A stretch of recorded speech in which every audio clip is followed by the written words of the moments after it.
बिस्मिल्लाहिर्रहमानिर्रहीम। अस्सलाम वालेकुम। फर्स्ट बायोलॉजी चैप्टर 4 और हमारा आज का टॉपिक है एंडोप्लाज्मिक रेटिकुलम।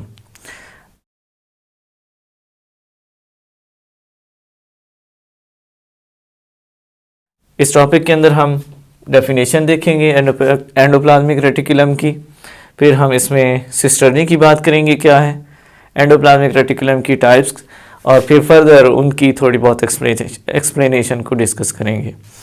तो शुरुआत करेंगे हम इसकी डेफिनेशन की से। अच्छा, अगर हम डेफिनेशन की बात करें तो डेफिनेशन को समझना हमारे लिए और भी ज़्यादा आसान होगा अगर हम एंडोप्लाज्मिक रेटिकुलम वर्ड को समझ लें। एंडो का मतलब होता है inside, endo mean inside, plasmic से मुराद यहाँ पे प्लाज्मा है, प्लाज्म यानी फ्लूइड है, और फ्लूइड एक्चुअली यहाँ पे प्रेजेंट कर रहा है साइटोप्लाज्म को, साइटोप्लाज्म। तो एंडोप्लाज्मिक से मुराद यानी इनसाइड दी साइटोप्लाज्म, और रेटिकुलम, रेटिकुलम का मतलब होता है नेटवर्क यानी कि जाल। तो जाल किस चीज का है? मुख्तलिफ ट्यूब्यूल्स हैं, मुख्तलिफ चैनल्स हैं, उनका ये जाल है। तो हम अगर लफ्जी मतलब देखें तो एंडोप्लाज्मिक रेटिकुलम का मतलब होगा नेटवर्क ऑफ ट्यूब्यूल्स, या सिंपली हम नेटवर्क इनसाइड साइटोप्लाज्म भी कह सकते हैं, यानी किसी चीज का जाल जो साइटोप्लाज्म के अंदर मौजूद हो, हम उसको एंडोप्लाज्मिक रेटिकुलम का नाम देते हैं। अब आते हैं इसी लफ्ज को, इसी नाम को समझते हुए आगे इसकी डेफिनेशन की तरफ। डेफिनेशन क्या कहती है? Network of tubules, network of tubules and channels. Network फिर से यहां पे इससे मुराद जाल है, चैनल से मुराद नालियां हैं, जबकि ट्यूब्यूल्स छोटी छोटी बारीक ट्यूबें हैं। तो network of tubules and channels यानी कि मुख्तलिफ नालियों और ट्यूब्स का एक जाल है, एक नेटवर्क है, कहां से कहां तक मौजूद हो, which is extending from cell membrane to nuclear membrane, जो सेल मेम्ब्रेन से न्यूक्लियर मेम्ब्रेन के दरमियान मौजूद हो, सेल मेम्ब्रेन से न्यूक्लियर मेम्ब्रेन के दरमियान फैला हुआ हो, it will be known as endoplasmic reticulum. ये एक सिंपल सेल की डायग्राम है, और इस सेल में सेंटर में न्यूक्लियस मौजूद है, साइडों पे सेल मेम्ब्रेन है, जबकि ये जो दरमियानी हिस्सा है यहाँ पे साइटोप्लाज्म है। यहाँ पे हमारे पास एंडोप्लाज्मिक रेटिकुलम की डायग्राम है। इस डायग्राम की अगर हम बात करें तो यह रही न्यूक्लियर मेम्ब्रेन, जबकि यहाँ पे है सेल मेम्ब्रेन या प्लाज्मा मेम्ब्रेन, और इसके ये दरमियानी एरिया में मौजूद ये ट्यूब्यूल्स और इसी के साथ साथ चैनल्स का एक मखसूस नेटवर्क है, जाल है, जो आपस में जुड़ा हुआ है, जो यहाँ मौजूद है इस दरमियानी एरिया के अंदर साइटोप्लाज्म में मौजूद रहते हुए, इसको हम नाम देते हैं एंडोप्लाज्मिक रेटिकुलम। तो इससे एक बात तो क्लियर होती है कि साइटोप्लाज्म के अंदर ये मौजूद है। दूसरा ये कि ये जो ट्यूब्स और साथ ही साथ डिफरेंट चैनल्स हैं, ये आपस में एक दूसरे के साथ कनेक्टेड हैं, और न्यूक्लियर मेम्ब्रेन से सेल मेम्ब्रेन के दरमियान ये फैले हुए हैं, सेल मेम्ब्रेन और न्यूक्लियर मेम्ब्रेन के दरमियान ये मौजूद हैं। डेफिनेशन के बाद नेक्स्ट कुछ पॉइंट्स, और उन्हीं के साथ एक और हम इसको इस तरह भी डिफाइन कर सकते हैं, network of cisternae. Cisternae word next explain किया गया है, उसकी एक्सप्लेनेशन के साथ हम इस काबिल हो सकेंगे कि हम इसको ये क्यों कह रहे हैं कि नेटवर्क ऑफ सिस्टर्नी यानी सिस्टर्नी का जाल, इसको इस तरह भी क्यों डिफाइन किया जाता है। हमारा नेक्स्ट पॉइंट है, it can be seen under electron microscope, यानी ये इतना छोटा और इतना स्मॉल साइज रखता है, इतना छोटा साइज है इसका कि ये माइक्रोस्कोप से देखना और इसको एनालाइज करना, ऑब्जर्व करना मुमकिन नहीं। इसीलिए इलेक्ट्रॉन माइक्रोस्कोप को यूज किया गया इसके स्ट्रक्चर को समझने के लिए, इसके फंक्शंस को समझने के लिए। साथ साथ ये भी कहा गया है, its appearance vary cell to cell, इसके appearance cell to cell vary करती है, और इवन फंक्शंस भी सेल टू सेल वेरी करते हैं। जैसे कि अगर हम मसल सेल की बात करें तो यही एंडोप्लाज्मिक रेटिकुलम वहाँ पे कैल्शियम की स्टोरेज का काम करते हैं। नर्व सेल की बात करें, वहाँ इनकी शेप मुख्तलिफ है, और न्यूरॉन के अंदर ये नर्व इंपल्स को ट्रांसमिट करने में इंपॉर्टेंट रोल प्ले कर रहे होते हैं। नेक्स्ट हमारा पॉइंट है सिस्टर्नी। सिस्टर्नी की डेफिनेशन, स्फेरिकल और ट्यूबुलर मेम्ब्रेन्स। स्फेरिकल और ट्यूबुलर मेम्ब्रेन से क्या मुराद है? एंडोप्लाज्मिक रेटिकुलम आप इस एरिया में देख लें, कुछ ट्यूब्स हैं, ट्यूब लाइक स्ट्रक्चर्स हैं, कुछ स्फेरिकल स्ट्रक्चर्स हैं। इन चैनल्स या इन ट्यूब्यूल्स की बात करें या फिर इन स्फेरिकल स्ट्रक्चर्स की बात करें, हर एक की क्या है? स्पेसिफिक मेम्ब्रेन है। अगर हम इसकी देखें तो यहाँ पे मेम्ब्रेन मौजूद है, यहाँ पे इस चैनल की, और अगर हम यहाँ पे देखें तो यहाँ पे भी मेम्ब्रेन मौजूद है। और इवन सारे के सारे स्ट्रक्चर जो इस नेटवर्क के अंदर मौजूद हैं, सभी के अंदर मेम्ब्रेन्स मौजूद हैं, जो स्फेरिकल फॉर्म में भी हैं, इवन वो क्या है फर्दर किसी न किसी ट्यूबुलर फॉर्म में या कोई ना कोई फॉर्म उनकी मौजूद है।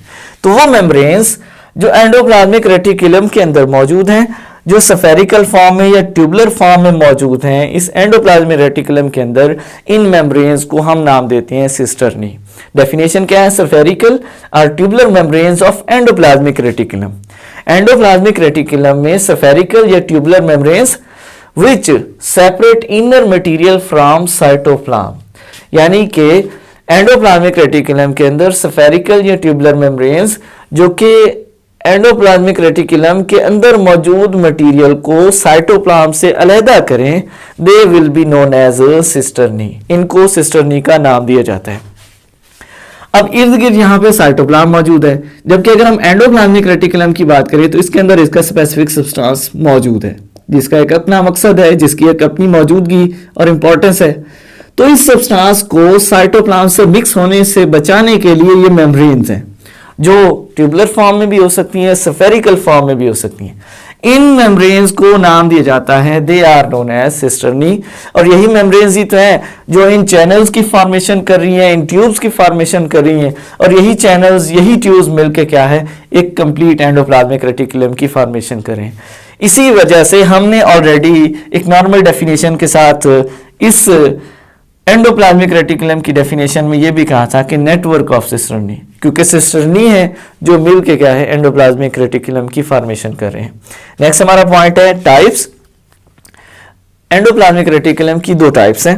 There are two types of endoplasmic reticulum. First one is known as rough endoplasmic reticulum, और शॉर्ट फॉर्म में हम इनको RER का नाम देते हैं। जबकि second one smooth endoplasmic reticulum, इसको शॉर्ट फॉर्म में SER का नाम दिया जाता है। सबसे पहले हम बात करेंगे रफ एंडोप्लाज्मिक रेटिकुलम की। नाम ही इसके स्ट्रक्चर और इसके काम को जाहिर करता है। हम इसको क्यों ऐसा नाम दे रहे हैं, एंडोप्लाज्मिक रेटिकुलम की इस टाइप को रफ क्यों कहते हैं? इसलिए क्योंकि इसकी सरफेस रफ है, खुरदरी है। और रफनेस क्यों है, खुरदरापन किस वजह से? Due to presence of ribosomes, क्योंकि इसकी सतह पर राइबोसोम मौजूद होते हैं। उनकी मौजूदगी की वजह से इसकी जो सतह है वो क्या है, रफ होगी, खुरदरी होगी, और इसीलिए एंडोप्लाज्मिक रेटिकुलम की इस टाइप को हम नाम देते हैं रफ एंडोप्लाज्मिक रेटिकुलम। ये सारा एरिया हमें ब्लू डॉट्स जो नजर आ रहे हैं, ये राइबोसोम्स हैं एंडोप्लाज्मिक रेटिकुलम की इस एरिया में, सरफेस के ऊपर यहाँ मौजूद हैं। इसीलिए हम इस पूरे हिस्से को, पूरे एरिया को RER का नाम देते हैं। इस डायग्राम में हमारे पास ये ब्लू डॉट्स राइबोसोम्स को शो कर रहे हैं, और ये कंप्लीट एरिया, इसको हम नाम देते हैं रफ एंडोप्लाज्मिक रेटिकुलम। तो इससे बिल्कुल सिंपल है स्टूडेंट्स, हम बिल्कुल सिंपली डिफाइन कर सकते हैं rough endoplasmic reticulum. Endoplasmic reticulum की वो टाइप जिसके अंदर या जिसमें क्या है सरफेस पर राइबोसोम्स मौजूद हों, उसको हम RER या रफ एंडोप्लाज्मिक रेटिकुलम का नाम देंगे। अब सरफेस पर राइबोसोम्स मौजूद हैं, तो राइबोसोम्स की मौजूदगी ही इस टाइप के फंक्शन के लिए रिस्पॉन्सिबल होगी। और वो क्या है? That is the synthesis of protein. Ribosome का बेसिक पर्पस, उनका जो मेन काम है वो प्रोटीन को सिंथेसाइज करना है, और यहाँ पर मौजूद रहते हुए भी वो क्या करेंगे, प्रोटीन ही सिंथेसाइज करेंगे। इस तरह राइबोसोम जो सिंथेसाइज करेंगे प्रोटीन, वो ही इस एंडोप्लाज्मिक रेटिकुलम का फंक्शन भी कंसीडर किया जाएगा। इसलिए हम इसके फंक्शन के अंदर ये कहते हैं कि it involve in protein synthesis, और जो प्रोटीन सिंथेसाइज करेंगे उनको ये ट्रांसफर करेंगे and transfer them to Golgi apparatus. Golgi apparatus या जहां उन प्रोटीन्स की जरूरत है वहां फर्दर उनको ट्रांसफर कर दिया जाता है, ताकि जरूरत के लिए उनको इस्तेमाल किया जा सके, और या अगर गोल्जी बॉडी की तरफ भेजा जा रहा है तो वहां इनको क्या है, मॉडिफाई किया जा सके। नेक्स्ट सेकंड टाइप है, it is known as smooth endoplasmic reticulum. इसको स्मूथ एंडोप्लाज्मिक रेटिकुलम क्यों कहा जाता है? इसलिए क्योंकि एंडोप्लाज्मिक रेटिकुलम की इस टाइप में सरफेस पर राइबोसोम्स नहीं होते, और राइबोसोम्स की एब्सेंस ना होने की वजह से, राइबोसोम्स के ना होने की वजह से सरफेस क्या है, वो खुरदरी नहीं होगी, वो रफ नहीं होगी, बल्कि स्मूथ होगी, और इसी वजह से हम इस टाइप को नाम देते हैं स्मूथ एंडोप्लाज्मिक रेटिकुलम यानी SER। SER आप क्लियरली देख सकते हैं किसी भी डायग्राम एंडोप्लाज्मिक रेटिकुलम की, उसमें क्या है, SCR की सरफेस पर आपको किसी किस्म की कोई रफनेस नहीं मिलेगी, कोई राइबोसोम नजर नहीं आएगा। यही वजह है कि हम इसको ये नाम देते हैं स्मूथ एंडोप्लाज्मिक रेटिकुलम। यानी दोनों टाइप्स के अंदर बेसिकली एक चीज का फर्क है, राइबोसोम्स की मौजूदगी और राइबोसोम की गैर मौजूदगी, यानी उनका मौजूद ना होना है। रह गए इसके फंक्शंस। स्मूथ एंडोप्लाज्मिक रेटिकुलम के फंक्शंस क्या क्या हैं? फंक्शंस की बात करें तो पहला function, it is helpful, it helps in metabolism of different substances. Smooth endoplasmic reticulum different substances के मेटाबॉलिज्म में मददगार साबित होता है, डिफरेंट सब्सटेंसेस को मेटाबोलाइज करने में हेल्पफुल है। और उन सब्सटेंसेस में स्पेशली लिपिड्स को मेंशन किया गया। और यहाँ मेटाबॉलिज्म से मुराद एक्चुअली क्या है, फॉर्मेशन है। लिपिड्स की फॉर्मेशन में स्पेशली ये इन्वॉल्व होते हैं। इसी तरह दूसरे बहुत सारे सब्सटेंसेस, उनकी फॉर्मेशन, उनके मेटाबॉलिज्म में ये इन्वॉल्व होते हैं। Second function, they also helps to detoxify drugs. और ये ड्रग्स स्पेशली वो होती हैं जो हार्मफुल हैं, जो नुकसानदेह हैं। ऐसी ड्रग्स जो हार्मफुल है, जो कोई ना कोई नुकसान पहुंचा सकती हैं, उनको डिटॉक्सिफाई करना, उनका जहरीलापन ख़त्म करना, ये डिटॉक्सिफिकेशन कहलाता है। उन ड्रग्स को तोड़ के उनको डिटॉक्सिफाई करने का काम भी स्मूथ एंडोप्लाज्मिक रेटिकुलम करते हैं। तीसरा काम, they are also responsible for impulse transmission.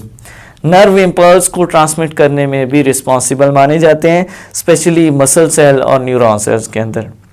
और आखिरी हमारा पॉइंट है, they also involve in transport of substances. Substances की transport specially within cell, जिन सब्सटेंसेस को ट्रांसपोर्ट किया जाना होता है, और उन सब्सटेंसेस में भी मोस्टली ज़्यादातर क्या है, प्रोटीन को ट्रांसफ़र किया जा रहा होता है, तो उस ट्रांसपोर्ट में भी ये इन्वॉल्व होते हैं। तो फंक्शंस की बात करें तो मेटाबॉलिज्म हो, डिटॉक्सिफिकेशन का काम हो, नर्व इम्पल्स की ट्रांसमिशन हो, या ट्रांसपोर्ट ऑफ सब्सटेंसेस, ये सारे के सारे function smooth endoplasmic reticulum perform कर रहे होते हैं। एक काम ऐसा है जो दोनों मिल के परफॉर्म करते हैं, और वो क्या है, वो सपोर्ट है। हम अगर डायग्राम की मदद से देखें तो न्यूक्लियस और सेल मेम्ब्रेन के दरमियानी एरिया में ये नेटवर्क मौजूद है। इसका अपना स्पेसिफिक फंक्शन है जो इस तक महदूद है, जो इसी ने ही परफॉर्म करना है। लेकिन उसी के साथ साथ क्या है, न्यूक्लियर मेम्ब्रेन और सेल मेम्ब्रेन के दरमियान रहते हुए ये सेल को सपोर्ट भी करता है। चाहे वो रफ एंडोप्लाज्मिक रेटिकुलम है या फिर स्मूथ एंडोप्लाज्मिक रेटिकुलम, दोनों ही अपनी जगह रहते हुए अपने अपने स्पेसिफिक फंक्शन परफॉर्म करने के साथ साथ ये क्या करते हैं, ये सपोर्ट भी प्रोवाइड करते हैं सेल को। इससे सेल क्या है, अपनी शेप को मेंटेन कर पाता है और अपने नॉर्मल फंक्शंस को इजीली परफॉर्म कर सकता है। तो ये वाला पॉइंट फंक्शन का हम इधर भी मेंशन कर सकते हैं, यहाँ पे भी मेंशन कर सकते हैं। तो ये थी इसकी टाइप्स। इसके बाकी दूसरे पॉइंट्स के साथ रहेगी बात कि कौन कौन से क्वेश्चंस हैं जो इस टॉपिक से पूछे जाते हैं। तो बहुत ही अहम टॉपिक है एज ए लॉन्ग क्वेश्चन, और अक्सर बेशतर इसके पूछे जाने के चांसेस होते हैं, इसीलिए एज ए लॉन्ग क्वेश्चन लाजमी आपने इसको तैयार करना है। और बहुत आसान है, डेफिनेशन, सिस्टर्नी और इसकी टाइप्स, एक सिंपल डायग्राम जो आप इजीली ड्रॉ कर सकें, उसके साथ आप इस लॉन्ग क्वेश्चन को इजीली मैनेज कर सकते हैं। जबकि इसके साथ शॉर्ट क्वेश्चन के तौर पे पूछा जा सकता है RER, शॉर्ट क्वेश्चन के तौर पे स्मूथ एंडोप्लाज्मिक रेटिकुलम पूछा जा सकता है, इनके फंक्शंस अलग-अलग पूछे जा सकते हैं। जबकि हमारा जो क्वेश्चन सिस्टर्नी है एज ए शॉर्ट क्वेश्चन, ये भी पूछा जा सकता है, अकेला भी पूछा जा सकता है, क्रिस्टी के साथ भी पूछा जा सकता है, जिसको फर्दर हम माइटोकॉन्ड्रिया के अंदर डिस्कस करेंगे। तो आज की वीडियो में इतना ही। एंडोप्लाज्मिक रेटिकुलम के साथ हम इस वीडियो को एंड करते हैं। इंशाल्लाह नेक्स्ट वीडियो में नेक्स्ट टॉपिक के साथ मुलाकात होगी। तब तक अल्लाह हाफिज़।